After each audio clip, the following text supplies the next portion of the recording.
इन्फोसिस के नतीजे? अगर जो सरसरी नजर में डाल रही हूँ तो मुनाफे का जो आंकड़ा आपने पढ़ा है 6,130 करोड़, ये अनुमान से काफी कम है। करीब 400 करोड़ का मिस यहाँ पर आता हुआ दिखाई दे रहा है। साथ ही साथ रुपी रेवेन्यू का आंकड़ा आया है और वहां पर भी अगर आप गौर करें तो इतनी ग्रोथ नहीं देखने को मिल रही है।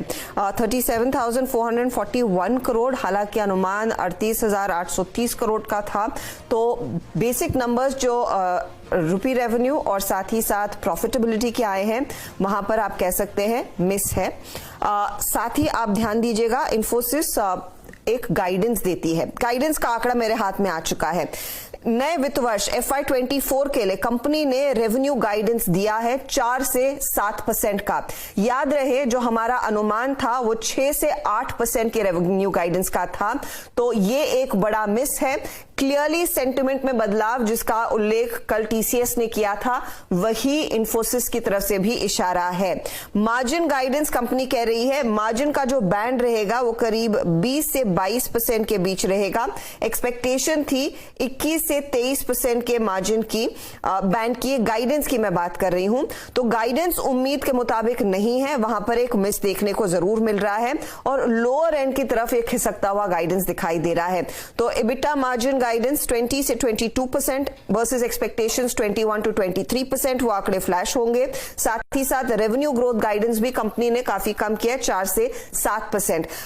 इस तिमाही के लिए जो EBITDA मार्जिन आया वो करीब 21% है, जहां पर अनुमान था 21.5% का। तो ठीक इन्फोसिस का भी परफॉर्मेंस वैसा ही रहा है जैसे TCS का था। मार्जिन्स पर हल्का सा दबाव देखने को मिल रहा है।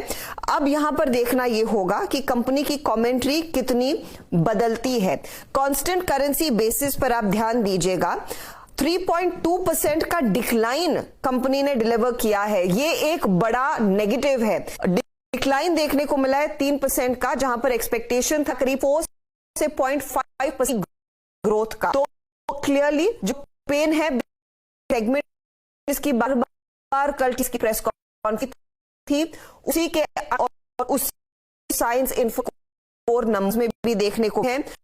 रेवेन्यू इस तिमाही में 2.2% डिक्लाइन होता हुआ दिखाई दे रहा है, जहां पर उम्मीद थी 1.33% तक का इजाफा देखने को मिलेगी। ये आंकड़े अगर अच्छे नहीं है, ग्रोथ गाइड हुई है 4 में तौर पर पेन देखने को मिला है। और मैं ज्यादा सरप्राइज नहीं होंगी, कमेंट्री की बहुत ज्यादा सबड्यूड रहेगी, जैसे हमने TCS से भी सुना। जनवरी और तिमाही में के महीनों में अचानक सेंटिमेंट बदला है। ये जो आंकड़े सामने निकल कर आए हैं और खासतौर से गाइडेंस का जो आंकड़ा आया है वो उसी सेंटिमेंट और बिगड़ते सेंटिमेंट की तरफ से इशारा है। कुछ देर में ऑफ कोर्स मैनेजमेंट की प्रेस कॉन्फ्रेंस शुरू होगी तो ज्यादा क्लैरिटी आएगी कि किस सेक्टर में और खासतौर से BFSI में कितना पेन है। लेकिन जो फौरी नजर हमने डाली है नंबर्स पर, खराब परफॉर्मेंस और खराब गाइडेंस। जी, तो कुल मिलाकर कल TCS के बाद आज इन्फोसिस में भी एक तरीके से निराशा, क्योंकि अनुमान के मुताबिक नहीं आए हैं नतीजे। बहुत शुक्रिया अर्शदा तमाम डिटेल्स के लिए आपका। और यहां रुकेंगे एक छोटे से ब्रेक के लिए, लेकिन